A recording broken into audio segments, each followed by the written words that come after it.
Welcome to question hour. పశ్చిమ బెంగాల్లో SIR issue ట్విస్ట్ల మీద ట్విస్ట్లు ఇస్తోంది. ప్రతిష్టాత్మకంగా తీసుకున్న కేంద్ర ఎన్నికల సంఘం పక్కా ప్లాన్తో ముందుకు వెళ్తోంది. ఎక్కడా ఎలాంటి పొరపాట్లు జరగకుండా పకడ్బందీగా ఎస్ఐఆర్ ను నిర్వహిస్తుంది. అయితే ఇదే ఇష్యూ అక్రమ వలసదారుల గుండెల్లో గుబులు రేపుతుంది. ఇంతకాలం ఎలాగో నెట్టుకొచ్చిన వలసవాదులు ఇక తప్పదన్న డెసిషన్ కు వచ్చేశారు. దీంతో ఇక వెస్ట్ బెంగాల్లో ఉండలేమంటూ దేశం దాటి వెళ్లిపోతున్నారు. ఇదే ఇప్పుడు అక్కడ హాట్ టాపిక్ గా మారిన పరిస్థితి. ఈ ప్రభావం ఎక్కువగా హకీంపురా 24 పరగణాల జిల్లాల్లో ఉందన్న టాక్ వినిపిస్తోంది. బంగ్లాదేశ్ బోర్డర్ కు సమీపంలో ఉన్న హకీంపురాలో మరోసారి 1947 దేశ విభజన, 1971 బంగ్లాదేశ్ వారు పరిస్థితులు కనిపిస్తున్నాయన్న పరిస్థితులైతే స్పష్టంగా గోచరిస్తున్నాయి. ఆ రెండు సందర్భాల్లో వేలాది మంది శరణార్థులు సరిహద్దు దాటి వెస్ట్ బెంగాల్ కు వచ్చేశారు. ఇప్పుడు జరుగుతున్న ఎస్ఐఆర్ ఎఫెక్ట్ తో వారంతా స్వదేశీ బాట పడుతున్నారు. ఇక హకీంపూర్ ప్రాంతంలో వేలాది మంది నకిలీ ఆధార్, ఓటర్ కార్డులు, ఇక కొంతమంది పత్రాలే లేకుండా నివాసం కొనసాగిస్తున్నారు. అక్రమంగా ఉంటున్న వారంతా ఎస్ఐఆర్ నుంచి తప్పించుకోలేమన్న ఆందోళనతో వెనక్కు వెళ్లిపోతున్నారు. ఇలా వెళుతున్న వారితో హకీంపురా బోర్డర్ అవుట్ పోస్ట్ రద్దీగా మారింది. ఈ నెల 2వ వారం నుంచి వీరి సంఖ్య విపరీతంగా పెరిగిందంటున్నారు బీఎస్ఎఫ్ అధికారులు. ఎంతమంది వెళ్లారన్న దానిపై మాత్రం ఎలాంటి లెక్కలు లేవంటున్నారు అధికారులు. ఇలా ఒక్క దెబ్బకు 2 పిట్టలు అన్నట్టుగా అక్రమ వలసవాదులు, దొంగ ఓటర్లు బయటపడుతున్నారు. ఇంతకాలం ఓటు బ్యాంకు రాజకీయాలు చేసిన పార్టీలు అక్రమ చొరబాటుదారులకు అండగా ఉన్నారన్న ఆరోపణలు గుప్పుమంటున్నాయి. కేంద్ర ఎన్నికల సంఘం వారందరికీ చెక్ పెట్టబోతోందా? వెస్ట్ బెంగాల్లో వలసవాదులంతా వెళ్లిపోతారా? అక్రమంగా ఉంటున్న బంగ్లాదేశీయులకు కూడా చెక్ పెడుతున్నారా? ఎస్ఐఆర్ విధానం వలసదారులకు భయం పుట్టిస్తోందా? అధికార పార్టీ టీఎంసీకి ఎందుకంత ఆందోళన? ఇంతకాలం దొంగ ఓటర్లతోనే గెలుస్తున్నారా? రకరకాల అంశాలు ఈ అంశం చుట్టూ తిరుగుతున్న పరిస్థితి. ఇదే అంశంపై ఈ రోజు ఐ న్యూస్ క్వశ్చన్ అవర్ చేపట్టింది. క్వశ్చన్ అవర్ లో మనతో మాట్లాడేందుకు మన్నెం కోటేశ్వరరావు గారు, ప్రముఖ రాజకీయ విశ్లేషకులు, అదేవిధంగా బండారు రామ్మోహన్ రావు గారు, రాజకీయ విశ్లేషకులు జూమ్ లో సిద్ధంగా ఉన్నారు.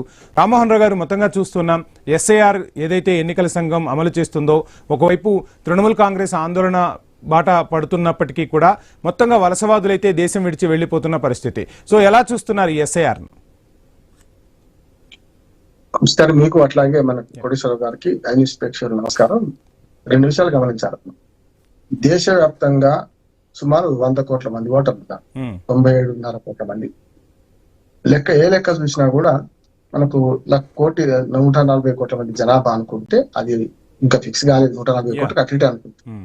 అటువంటి అప్పుడు 18 ఏళ్ళు దాటిన వాళ్ళు 80% 60% ఉంచడానికి వీలేదు, ఉండరు కూడా. ఎందుకంటే 0 to 18 చాలా మంది జనాభా పెరిగిందంటే ఈ మధ్య. కంటే మన దగ్గర ఈ 0 to 18 40% ఉంటారు, 60 ఉండాలి. ఆ లెక్కన 80-85 కోట్లకు నుంచి ఓటర్లు ఉండడానికి వీల్లేదు. కానీ మన అన్ని ఓటర్ లిస్టులు అన్ని రాష్ట్రాలు, పశ్చిమ బెంగాల్ కాకుండా నేను 99 నుంచి మేము ఓటర్ లిస్టుల సంస్కరణ మీద పనిచేస్తున్నాం, లోక్సత్తా ఉద్యమ సంస్థ నుంచి. కనుక అప్పటి నుంచి మన హైదరాబాద్ నుంచి ముందు కూడా దేశవ్యాప్తంగా మేము పరిశోధన చేసిన ప్రకారం చూస్తే ఖచ్చితంగా ప్రతి దగ్గర కూడా 20-30% ఓటర్లు తప్పులు నగరాల్లో. గ్రామాల్లో 5% మించి ఉంటారు. పట్టణాల్లో కొంచెం ఇంకా ఉంటారు. అంటే గ్రామాల్లో మానవ సంబంధాలు ఓ రకంగా ఉంటాయి, పట్టణాల్లో ఓ రకంగా ఉంటాయి, నగరాలు ఇంకా. మన జూబ్లీ హిల్స్ ఎన్నికలు 4 లక్షల మంది అంటే నేను 3 లక్షల మంది ఓటర్లు మించి లేరు. అక్కడ 1,00,000 ఓటర్లు 4-5 చోట్ల ఉన్న వాళ్ళు ఇట్లా ఉన్నారు. పశ్చిమ బెంగాల్ విషయానికి వస్తే అక్కడ కూడా సుమారు 7.5 కోట్ల ఓటర్లు ఉన్నారు. 7.5 కోట్ల ఓటర్లు 25 కొత్తగా ఓటర్ లిస్టు రేపు జనవరి 1 కు సంస్కరించబడుతుంది. ఎస్ఐఆర్ ద్వారా అయితే పూర్తి స్థాయిలో కొన్ని ఓట్లు పోతాయి, కొన్ని వస్తాయి. అట్లా చూసుకుంటే బీహార్ దగ్గర 65 లక్షల ఓట్లు తీసేశారు, 35 లక్షల ఓట్లు చేర్చారు. 35 కానీ 35 లక్షల మంది ఓటర్లు ఎంత ప్రభావితం చేస్తారు మొత్తం ఎన్నికలంటే చూసాం మనం. ఇక్కడ పశ్చిమ బెంగాల్లో ఎవరైతే ఇప్పుడు మన రోహింగ్యాలు ఉన్నారు, లేకుంటే ఇతర దేశాల నుంచి వచ్చిన వాళ్ళు పశ్చిమ బెంగాల్ ఎక్కువ ఉండే అవకాశం ఉన్నట్టున్నాడు. ముఖ్యంగా చూసుకుంటే మన కలకత్తా నుంచి పై దాకా మనకు దాన్ని మన చికెన్ నెక్ అంటాం. అంటే మన ఈశాన్య భారతదేశానికి మన భారతదేశానికి ఇంకా జస్ట్ 22 కిలోమీటర్ వెళుతూ ఉంటది. అక్కడ దాకా అటుపక్క బంగ్లాదేశ్ మనకు బాటలంతా కూడా బోర్డర్ జిల్లాలన్నీ కూడా ప్రభావం ఎక్కువగా ఉంటుందంటారు. చాలా ఉన్నాయి. అంటే పశ్చిమ బెంగాల్ ఉన్నంత బోర్డర్ దేనికి లేదు. ఎందుకంటే బీహార్ కుంటే భూటాన్ పైన ఉంటది కానీ ఇట్లేదు కదా. అట్లా చూసుకుంటే ఖచ్చితంగా పశ్చిమ బెంగాల్లో నా ఉద్దేశం ప్రకారం 50 లక్షల నుంచి 1 కోటి మంది ఓటర్లు, బోగస్ ఓటర్లు ఉన్నారు. ఇవి తీసేయాలి వద్ద ప్రశ్న.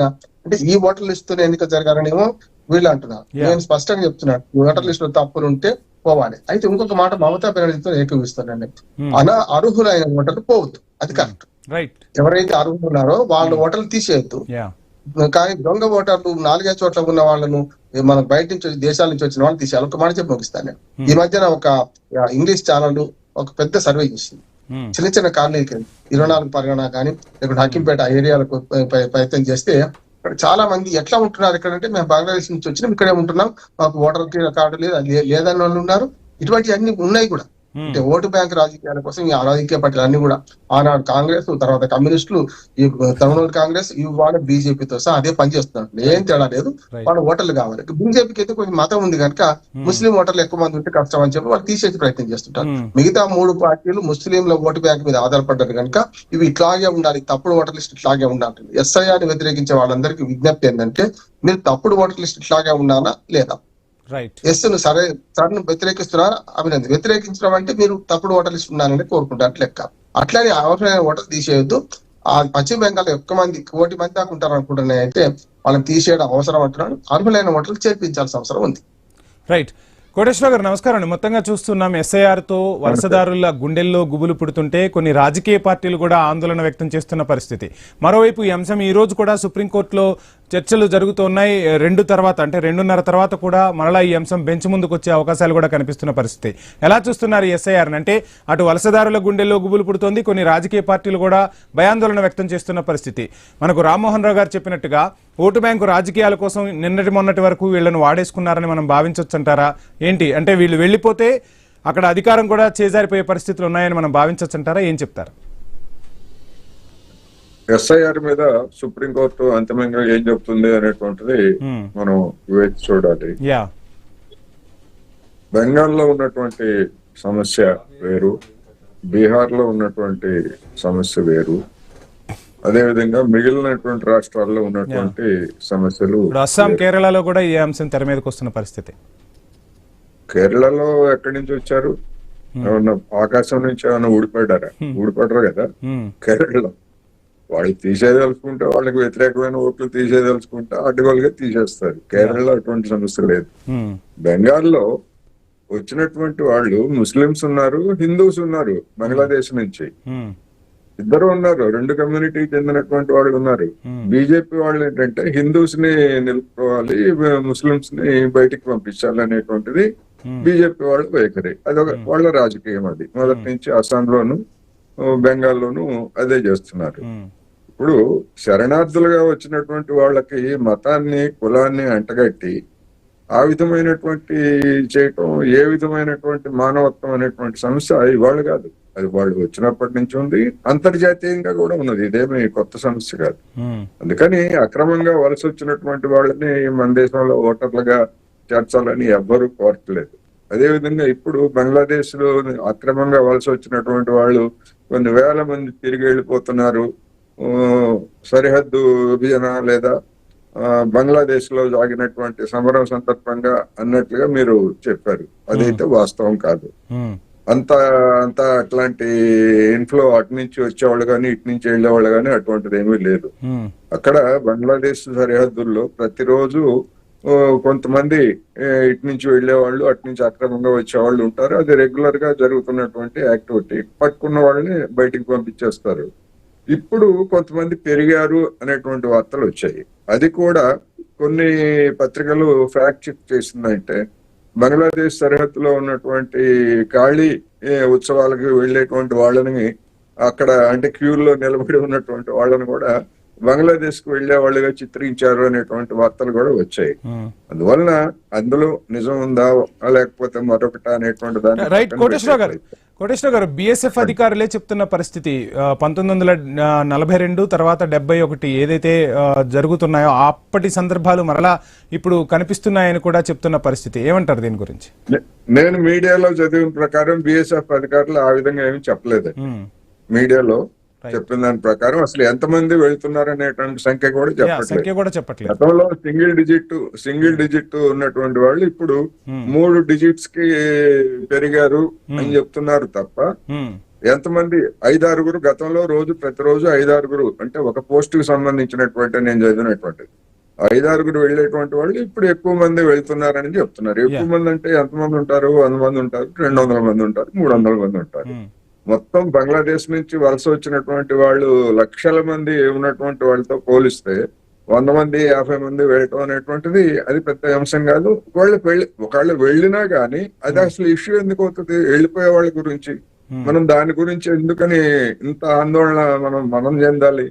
వాళ్ళు వెళ్ళిపోయే వాళ్ళే వెళ్తారు, వాళ్ళ దగ్గర ఆధారాలు లేకపోతే లేదా అక్రమంగా అంటే ఉంటే. కోటేశ్వర గారు మొత్తంగా ఎవరైనా ఇంటింటికి తిరిగి ఆధారాలు సేకరిస్తున్నారు. ఆధారాలు సేకరించడంతోనే వాళ్ళంతా వలసబాట పడుతున్న పరిస్థితి అని చెప్పి వినపడుతోంది. ఏమంటారు? కావచ్చు కావచ్చు కావచ్చు కావచ్చు దాన్ని ఎవరు ఇప్పుడు వెళుతున్నటువంటి వాళ్ళని ఆపి మమతా బెనర్జీ గాని లేకపోతే అక్కడ ఉన్నటువంటి కాంగ్రెస్ గాని వామపక్షాలు గాని వాళ్ళు ఉండనివ్వాలని ఎవరైనా ఆందోళనకు దిగారా?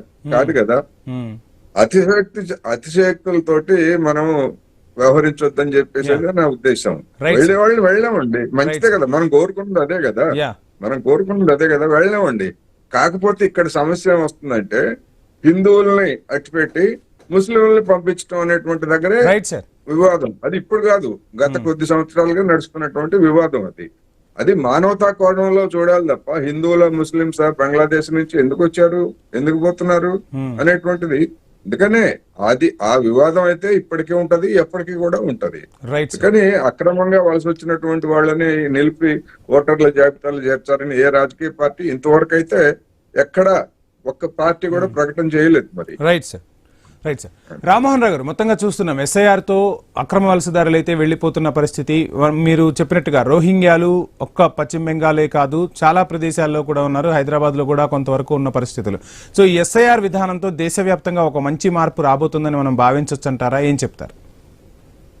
SIR నే పూర్తిగా సమర్థిస్తున్నాడు. ఓటర్ లిస్ట్ లో తప్పులు సవరించాల్సిందే, విదేశస్తులు ఎవరైనా పోవాల్సిందే, ఖచ్చితంగా ఓటర్ లిస్ట్ లో చచ్చిపోయిన వాళ్ళ పేరు తీసేయాల్సిందే, ఓటర్ లిస్ట్ తగ్గించాల్సిన అవసరం ఉన్నది. నేను చెప్పిన రిజిస్టర్ ప్రకారం ఖచ్చితంగా పోతాను. రెండోది కూడా బంగ్లాదేశ్ మన పశ్చిమ బెంగాల్ మధ్యన సరిహద్దుల భద్రత లేదంటున్నాను. ఎటు 1-2 పోస్టులు ఉన్నాయి కానీ మనకు పాకిస్తాన్ కు మన ఇండియాకు ఉన్నంత పకడ్బందీ భద్రత చర్యలు లేవు. అక్కడ కంచె కూడా వేసి ఉన్నాం పాకిస్తాన్ ఇండియా మధ్యన. పాకిస్తాన్ ఎడారి అంతా అటు ఇటు ఉన్నది. కానీ ఏదో సింధు ప్రాంతంలో గానీ, ముఖ్యంగా పంజాబ్ ప్రాంతంలో గానీ, మనకు సింధు మనకు కలవదు. పంజాబ్ ప్రాంతంలో చూసుకుంటే సరిహద్దులు చాలా పటిష్టంగా చేస్తున్నారు. కానీ లాహోర్ కు బస్సు నడిపిన పరిస్థితి చూసుకుంటే వాఘా బార్డర్ చూస్తాం కదా మనం, అట్లా ఇక్కడ లేదు. సరిహద్దు పొడుగు ఎక్కువ ఉన్నది, ఎక్కడ భద్రత లేదు. అసలు గతంలో అస్సాం ప్రఫుల్ల కుమార్ మహంతా ఎందుకు వచ్చింది వాళ్ళంతా ఇట్లాగే అక్రమ వలసదారులు రావడం వల్ల. రెండోది, నేను హిందువుల వలసను సమర్థిస్తున్నాను అంటున్నాను. హిందువులు అక్కడ ఉండనిస్తున్నాడు కదా వాడు, వెళ్ళగొడుతున్నారు, వెళ్ళగొట్టారు కదా. స్వాతంత్రం వచ్చిన కొత్తలో లక్షలాది మంది నిరాశ్రులై మన అద్వాని, మన మన్మోహన్ సింగ్ ఎక్కడి నుంచి వచ్చారు? పాకిస్తాన్ నుంచి కదా, సింధు ప్రాంతం నుంచి కదా. వీళ్ళందరూ వచ్చినాడు, ఇక్కడ ప్రధానమంత్రులు కాలేదా? నేనేమంటున్నాను, బంగ్లాదేశ్ ను పశ్చిమ బెంగాల్ విభజనతోనే పెద్దలు నిర్మూలైంది. బెంగాల్ విభజన తర్వాత మీకు ఇక్కడి నుంచి అక్కడ కలకత్తా కానుకొని, ముఖ్యంగా పశ్చిమ బెంగాల్ ఆనుకొని అటు జనావాసాలు ఇటు జనావాసాలు ఉన్నాయి. మనం కదా పక్కింటికి పోయినట్టు పోయేస్తుంటారు. అట్లా సహజంగా జరుగుతుంది. ఇంత పగడ్బందీ ఏర్పాట్లు లేవు కనుక తప్పనిసరి ఎక్కువ మంది వస్తున్నారు. హిందువులు ఇక్కడ ఇంకోటి, మరి బీజేపీ బహిరంగంగా ఒప్పుకుంటుంది కదా, ఇప్పుడు మనకు పౌరసత్వ రిజిస్టర్ అదే కదా, అక్కడి నుంచి వచ్చిన హిందువులు మేము ఉండనిస్తాము, అక్కడి నుంచి వచ్చిన ముస్లింలు ఉండని. రామ్మోహన్ రావు గారు, మనం చూస్తున్నాం అక్కడ చాలా అఘాయిత్యాలు, ఘోరాలు కూడా జరుగుతున్న పరిస్థితి హిందువులపై. సో వారందరూ కూడా ఇప్పుడు ఖచ్చితంగా ఎటువైపు చూస్తారు అంటే భారతదేశం వైపే చూస్తున్న పరిస్థితులు. వారికి ఆశ్రయం కల్పించాల్సిన అవసరం ఉందంటారా? ఏం చెప్తారు?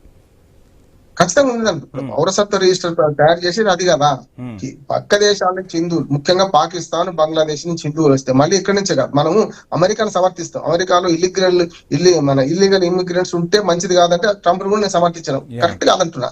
ఇక్కడ కూడా అంటే ఇల్లీగల్ ఇమిగ్రెంట్స్ ఎవరు వచ్చినా తప్పే. కానీ SIR లో ఒక వెసులుబాటు, ఆ చట్టంలో వెసులుబాటు ఏంటంటే పాకిస్తాన్ నుంచి కానీ, ఇండియా నుంచి, ముఖ్యంగా మన బంగ్లాదేశ్ నుంచి కానీ, బంగ్లాదేశ్ లో ఉన్న హిందువులకు భద్రత లేదు, గుళ్ళు గోపురాలు గుణగొట్టిండ్రు, అన్ని పోయినాయి. మనకు ఢాకా అద్భుతమైన ప్రదేశం. మనకు బంగ్లాదేశ్ లో మన వారసత్వ సంపద ఉన్నది. మన బంగ్లాదేశ్ లో మన పూర్వీకులైన మనకు బెంగాల్ విభజన ఎందుకు ఉద్యమం వచ్చి బెంగాల్ విభజన కాకుండా వేల మంది ప్రాణాలు అర్పించింది కదా. బెంగాల్లో మన వారసత్వ సంపద ఉన్నది. దాన్ని మొత్తం మేలమట్టం చేసి దాని నుంచి వెళ్ళగొడితేనే హిందువులు ఇక్కడికి వస్తున్నారు కదా. మరి వాళ్ళ సంగతి ఏంటి? మనం జనరల్ గా మతం గురించి బీజేపీ చేసే చర్యలని అన్ని సమర్థించారు. కానీ ఇక్కడికి వచ్చేవరకల్లా పౌరసత్వ రిజర్వేషన్ ఉన్నానా ఉండొద్దా? అది బేస్ట్ క్వశ్చన్. అందుకనే మన రాహుల్ గాంధీకి ఎలక్షన్ కమిషన్ గానీ, సుప్రీంకోర్టు కానీ అదే ప్రశ్న వేసింది, మీరు దీన్ని ఎందుకు వ్యతిరేకిస్తారో చెప్పండి అన్నది. బీహార్ పశ్చిమ బెంగాల్ పరిస్థితి వేరు కాదు, బీహార్ కంటే ఘోరమైన పరిస్థితులు పశ్చిమ బెంగాల్లో ఉన్నాయి. ఇప్పుడు సుప్రీంకోర్టు కూడా ఇవాళైనా మొన్న ఏమన్నది, SIR కొనసాగుతుందని డైరెక్ట్ తీర్పు ఇచ్చేసింది కదా, గతంలో ఇచ్చేసింది. SIR కొనసాగుతుంది, దానికి అనుమతిస్తున్నాం అన్నది. కొత్తగా చెప్పేది ఏంటది? సుప్రీంకోర్టు ఏమంటది? ఇప్పుడు ఈ 12 రాష్ట్రాలు వద్దంటదా? 5 రాష్ట్రాల్లో ఎన్నికలు ఉన్నాయి రేపు. 4 రాష్ట్రాల్లో పశ్చిమ బెంగాల్తో పాటు బీహార్, మన తమిళనాడు, కేరళ, పుదుచ్చేరిలో ఎన్నికలు ఉన్నాయి. ఎన్నికలు ఉన్నప్పుడు ఓటర్ లిస్ట్ సవరణ వద్దంటారా? 20 ఏళ్ళు అయింది. ఏం చేసినట్టు లెక్క? 10 ఏళ్ళు వాడున్నారు, 12 ఏళ్ళు వీళ్ళున్నారు. 22 ఏళ్ల తర్వాత ఎస్ఆర్ఐ సరి జరుగుతుంటే ఓటర్ లిస్టుల ప్రక్షాళన ఎవరు వద్దన్నారు, కానీ లోపాయికారిగా అందరూ మద్దతు వద్దనే మాట్లాడుతున్నారు. ఇండి కూడా ఉన్న వాళ్ళందరూ వద్దనంటున్నారు. అది ఈ దొంగ ఓట్లతో గెలిచిందా అనే ప్రశ్న వాళ్ళకి వస్తుంది కదా. ఇప్పటిదాకా మీరు ఏ ఓట్లు బీహార్ లో ఓడిపోవడానికి కారణం 65 లక్షల మంది ఓటర్లను తీసేసిన అంటే ఆ 35 లక్షల మంది చేరింది కదా. మరి 35 లక్షల మంది మొత్తం మార్చినట్ట. నేను ప్రజా తీర్పును వీళ్ళు అవమానపరుస్తున్నాను అంటున్నాడు. బీహార్ లో పరిస్థితి అర్థం చేస్తున్నారు, ప్రజలు అర్థం చేస్తున్నారు. అనుచిత ఉచిత హామీలు ఇస్తున్నారు, అడ్డగోలు హామీలు ఇస్తున్నారు. వీళ్ళు ప్రభుత్వ ఉద్యోగం ఇంటి కోటి ఇస్తా అంటే ఇవ్వడం నమ్ముతాడా? ఇచ్చిన పరిస్థితి అది కదా. మన కాంగ్రెస్ పార్టీ స్పాయిలర్ పార్టీ. అక్కడ ఏమైంది? 61 సీట్లు పొడి చేస్తే 6 సీట్లు గెలిచింది. పోయినసారి 70 చేస్తే 18 గెలిచింది. లేదు కదా. అంటే దానికి మీ ఓటమికి ప్రజలను అవమానించకండి, మీ ఓటమికి ఓటర్ లిస్ట్ అవమానించండి, మీ ఓటమికి మన ఎలక్షన్ కమిషన్ అవమానించకండి. ఎలక్షన్ కమిషన్ తప్పులు చేస్తుంది, వాళ్ళు వేరే మాట్లాడదాం. కానీ వాళ్ళ పశ్చిమ బెంగాల్ జరుగుతున్న దానిలో 1 కోటి మంది ఓటర్లు తీసివేయబడాలి అంటున్నాను. తీసివేయబడాలంటున్నాడు. అట్లాని అసలైన ఓటర్ కానీ అంటారు. ఇది రెండు ఉండాలి. Right sir. కోటేశ్వర గారు, మొత్తంగా చూస్తున్నాం ఇప్పుడు రివర్స్ మైగ్రేషన్ నడుస్తోంది పశ్చిమ బెంగాల్లో. ఇది దేశమంతా కూడా అమలు చేయాల్సిన అవసరం ఉంటుంది. ఒక రకంగా చెప్పాలి అంటే భారత రాజ్యాంగం భారత పౌరులకు ఓటు హక్కు కల్పించింది. ఓటు హక్కు ద్వారా ప్రభుత్వాలను ఎన్నుకోవాల్సి ఉంటుంది. కానీ ఈ అక్రమ వలసదారులతో అక్కడ గెలుపోటములే ఒక రకంగా చెప్పాలంటే ప్రభావం చూపుతున్నారు అన్న పరిస్థితి కూడా కనిపిస్తుంది. అంటే మతం, కులం, రాజకీయాలు రాజ్యమేలుతున్నాయి. ఈ వలసదారులతో కూడా అక్కడ పరిస్థితులు తలకిందులవుతున్నాయి ఫలితాలని చెప్తున్న పరిస్థితి. సో మొత్తంగా ఎలా చూస్తున్నారు ఈ రివర్స్ మైగ్రేషన్ ని? ఆ అభిప్రాయం సరైనటువంటిది కాదు. అది ఒక వక్రీకరించినటువంటి అభిప్రాయం అనేది నేను చెప్పదలుచుకున్నాను. ఇప్పుడు ఓటర్ల సర్ అనేటువంటిది పౌరసత్వ నిర్ణయానికి సంబంధించినటువంటి ప్రక్రియ కాదు. ఓటర్ల జాబితాను సక్రమంగా రూపొందించేటువంటి ఒక ప్రక్రియ. దీనికి పౌరసత్వానికి ముడిపెట్టడం అనేటువంటిదే గతంలో వచ్చినటువంటి దానికి ఇది దొడ్డిదారిన ప్రవేశపెట్టడం అనేటువంటి ఒక అభిప్రాయం వెల్లడైంది.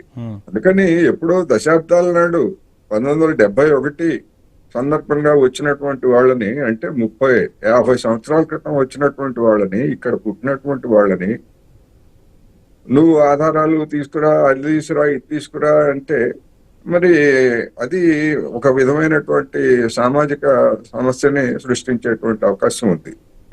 అది హిందువులకైనా లేదా ముస్లింలకైనా. కానీ హిందువులకి అక్కడ లేదు. హిందువులు ఇదేమన్నా హిందువులకు ప్రత్యేకించినటువంటి ఏమన్నా దేశం ఇది కాదు కదా. ఎవరైనా ఇప్పుడు కానిస్టేబుల్ గా వస్తే హిందువులైనా ముస్లింలైనా అనుమతించాలా లేదా అనేటువంటిది ఆ దేశాలకు సంబంధించినటువంటి ఒక విధాన నిర్ణయం. ఎప్పుడో వచ్చినటువంటి వాళ్ళని నేను హిందువులనే ఉంచుకుంటాను, ముస్లింలనే పంపిస్తాను అంటే ఇదేంటి మతరాజ్యమా? ఇది మతరాజ్యాన్ని చేయదలుచుకున్నారా? మానవత్వం ముఖ్యం ఉండాల్సింది మతమే ఇక్కడ.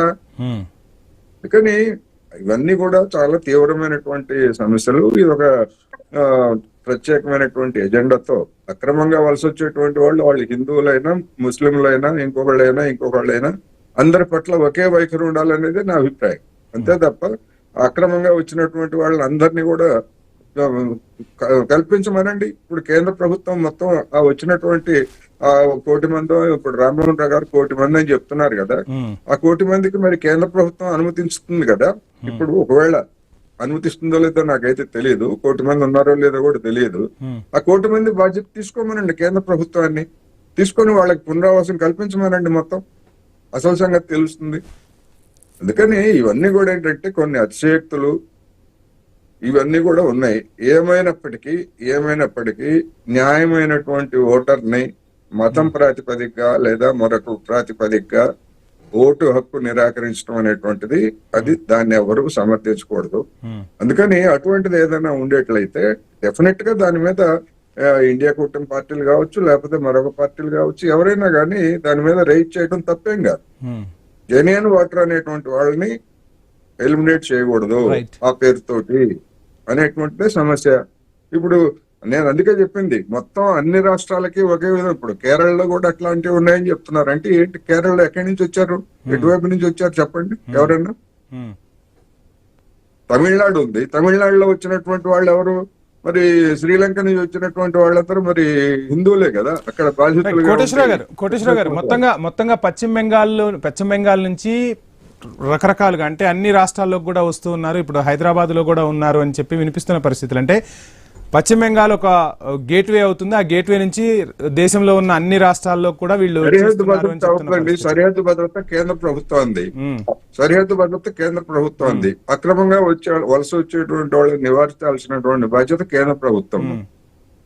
రోహింగ్యాలు అంటున్నారు. రోహింగ్యాలు మొత్తం ఈ రాష్ట్రానికి, మన దేశానికి శరణార్థులుగా అనేక మందిని అంగీకరించారు. అనేక రాష్ట్రాల్లో వాళ్ళు ఉన్నారు. ఆ సమస్యను పరిష్కరించాల్సినటువంటి బాధ్యత ఎవరిది? కేంద్ర ప్రభుత్వం. కేంద్ర ప్రభుత్వం సరిహద్దు భద్రతల్లో మరి కళ్ళు మూసుకొని ఉన్నారు. అక్కడ ఉన్నటువంటి కేంద్ర ప్రభుత్వం సరిహద్దులు అనేటువంటి రాష్ట్రాలకు సంబంధం లేదు కదా. ఈ 10 ఏళ్ల నుంచి కూడా వలస వస్తున్నారు అనేటువంటి కొంతమంది ఆరోపణలు చేస్తున్నారు కదా. రైట్ కోటేశ్వర గారు, మళ్ళీ టైం ఇస్తాను. రామ్మోహన్ రావు గారు, మొత్తంగా చూస్తున్నాం ఇన్నాళ్ళు లేనిది అంటే 1971 నుంచి జరిగితే అంటే ఇప్పటికీ వాళ్ళకి ఒక 50 ఏళ్ళు వచ్చుంటాయి. ఇప్పటికీ లేని ఎస్ఐఆర్, అప్పటి నుంచి లేని ఎస్ఐఆర్ ఇప్పుడు తీసుకొచ్చి వాళ్ళందరినీ తరిమేయటం కేవలం రాజకీయం కోసమే. ఎక్కడ అంటే ఆ ప్రాతిపదికలు చూసుకొని అక్కడ జనాన్ని తరిమేస్తున్నారు అన్న విమర్శలు కూడా వినిపిస్తున్న పరిస్థితి. సో ఏమంటారు? అంటే ఇన్ని రోజులు లేని ఎస్ఐఆర్ ఇప్పుడే తెర మీదకి ఎందుకు వచ్చిందని మనం భావించాల్సి ఉంటుంది. ఏం చెప్తారు? ఎప్పుడో ఒకసారి ఓటర్ లిస్ట్ సంస్కరణ కావాలన్నా వద్దా అని ప్రజాస్వామ్య ప్రియులు అడగాలి. కానీ ఇంతకుముందు కోటేశ్వర గారు చెప్పినట్టు సుప్రీంకోర్టు కూడా ఏమన్నదంటే, మీరు ఓటర్లుగా నమోదు చేయడానికి విదేశీయులా కాదని చూడడానికి మీకు హక్కు లేదు, అధికారం లేదని చెప్పింది, తీర్పు ఇచ్చింది ఇప్పటికే. వాళ్ళు ఏమన్నారంటే, మీరు పౌరసత్వ నిరూపణాన్ని ఎవరు చేయాలి? భారత హోంశాఖ చేస్తుంది, మీరు చేయాల్సిందే అన్నది కదా. దీనికి అదేం లేదు. ఓటర్ లిస్ట్ లో పేరు ఉంది, తరతరాలుగా ఉంటుంది అనుకోండి, వాళ్ళే ఉంటారు. 2003 పరిపాలన తీసుకోవాలా, లేకపోతే మొన్నటి తీసుకోవాలంటే 2003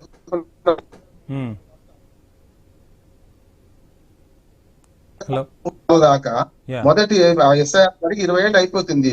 20 ఏళ్ళు అయిపోయిన తర్వాత మరి ఇప్పుడు జయన్న వద్దా కాబట్టి అయితే పౌరసత్వ నిరూపణకి పనికే రాదట. ఎలక్షన్ కమిషన్ కి ఎలాంటి అధికారం లేదంటున్నారు. కానీ సమస్య ఏంటంటే, ఇప్పుడు మీరు మణిపూర్ లో మంటల కారణం ఏంటిది? 3 జాతుల పోరాటం కదా. అవును, విదేశీ నుంచి వచ్చిన వాళ్ళు బర్మా నుంచి, మయన్మార్ నుంచి వచ్చి ఇటు నుంచి అటు మనకు కుకీలు, మైతీలు పోరాటం ఎక్కడి నుంచి వచ్చింది? మరొక అట్లాగే పశ్చిమంగా తయారు కాదు. ఇంకొక మాట ఎక్కడి నుంచి వచ్చారంటే, బొంబాయిలో ఒక సినిమా నటుడిని ఇంట్లో దూరి చంపబోయినాడు ఎవడు? బంగ్లాదేశుడు కదా. ఎక్కడి నుంచి వచ్చిండు? మరి బొంబాయికి సరిహద్దు ఉందా బంగ్లాదేశ్ కి? ఏమన్నా ఎక్కడి నుంచి వచ్చిండు? దేశం అంతా విస్తరించిండ్రు. ఈ రాజకీయ పార్టీలు ఒడిశా వార్తలు పూర్తిగా ఎక్కిపిస్తున్నాయి. ఏంటంటే సరిహద్దు భద్రత హైదరాబాద్ లో కూడా రోహింగ్యాలు ఉన్న పరిస్థితి. రామ్మోహన్ రావు గారు, అంతేనా? నేను అంటే హైదరాబాద్ లో ఉండు కాదు, అంతటా ఉన్నారు. మీరు కేరళకి ఎట్లా వస్తారంటే, వేరే దేశానికి వెళ్ళి అక్కడి నుంచి వాళ్ళు అక్కడికి వస్తారు. ఎందుకు రావద్దు? ఎక్కడే దేశంలో ఎక్కడే ఒక్కసారి దొడ్డిదారి దొరికిందంటే ఎక్కడి నుంచి అవ్వచ్చు. చూస్తున్నాం కదా, మెక్సికో నుంచి అమెరికాకు పోయినప్పుడు మనం చూసాం కదా, దొడ్డిదారిన అమెరికాకు వలసలు పోతలేరంటారా?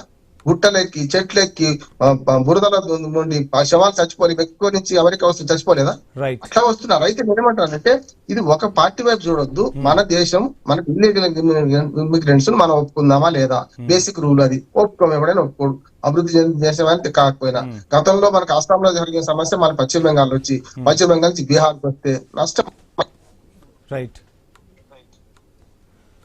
అట్లా అని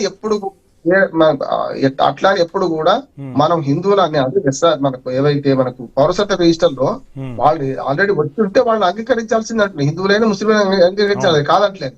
కానీ సమస్య ఎక్కడ వస్తుందంటే, మళ్ళీ హిందువులను వాడు వెనక్కి తీసుకుంటలేడు కదా. అక్కడికి పోయి ఏం చేయాలి? వాడు వెళ్ళగొడితే సమస్య ఎక్కడ వచ్చింది?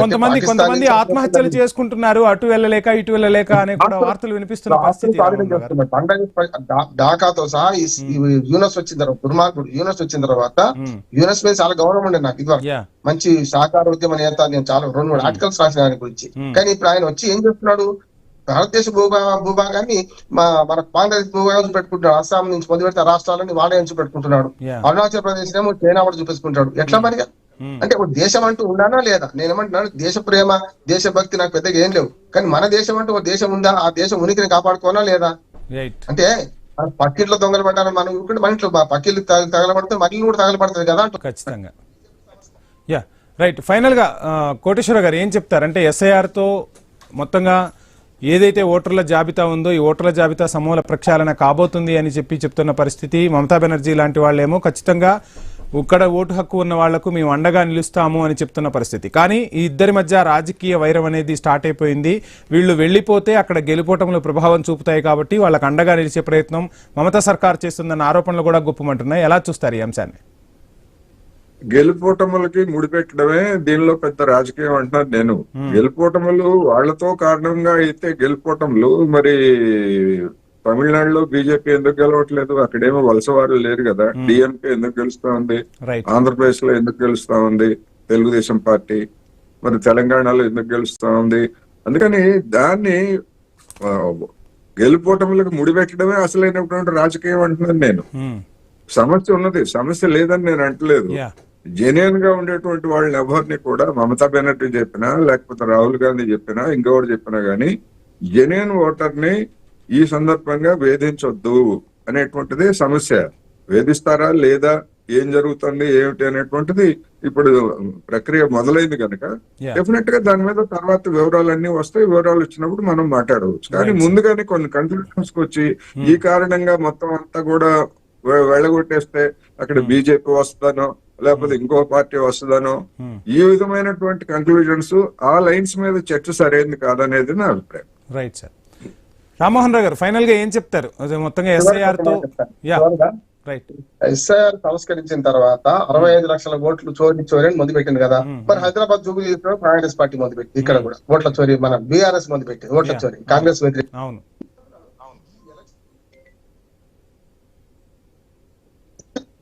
పడే ముందు వాళ్ళు ఆడలేక మధ్యలో కూడా అంటున్నాను నేను. ఈ ఎన్నికలతో సమస్య లేదు, ఓటర్ లిస్టు సమస్య లేదు. వాళ్ళ యొక్క ఓటమిని ఈ ఎన్నికల కమిషన్ మీద లేక ఇతరత్ర వ్యవస్థల మీద పెడుతున్నారు అంటున్నారు. వాళ్ళ సరిగ్గా బలమే ఉంటే గెలుస్తారు కదా. ఒక మాట చెప్తాను, బీహార్ లో జరిగిన దానిలో 65 లక్షల మంది పోతే 35 లక్షల మంది చేరింది కదా. అర్హులైన మళ్ళీ వచ్చినా రాలేదా? మొత్తం తీసేయలే కదా. మరి వాళ్ళు వచ్చిన తర్వాత కూడా ఈ ఇండి కూటమి ఎందుకు ఓడిపోయింది? ఇప్పుడు ఇండి కూటమి గానీ లేకపోతే బీహార్ లో మన పశ్చిమ బెంగాల్లో మమతా బెనర్జీ గానీ ఇంకో చోట గానీ ఈ ప్రతిపక్షాలకు గగ్గోలు ఏంటంటే బీజేపీ వర్సెస్ కాంగ్రెస్ ఉన్న కాడ కాంగ్రెస్ పోతుంది, ఓడిపోతుంది. దాన్ని అర్థం చేసుకోవాలి కాంగ్రెస్ పార్టీ. మిగతా వాళ్ళు ఓడిపోవడం కాకుండా స్పాయిలర్ పార్టీగా మిగతా మంచి బలం ఉన్న పార్టీలను ఓడిస్తున్నాయి. అందుకని పశ్చిమ బెంగాల్లో ఎట్టి పరిస్థితులు మన కాంగ్రెస్ తో పొత్తు లేదంటుంది మమతా బెనర్జీ. అది కరెక్ట్ అంటారు. మమతా బెనర్జీ కనుక పొత్తు పెట్టుకుంటే గ్యారెంటీ ఓడిపోతుంది ఆమె కూడా. పొత్తు లేదు కనుకనే గెలుస్తుంది. Right sir.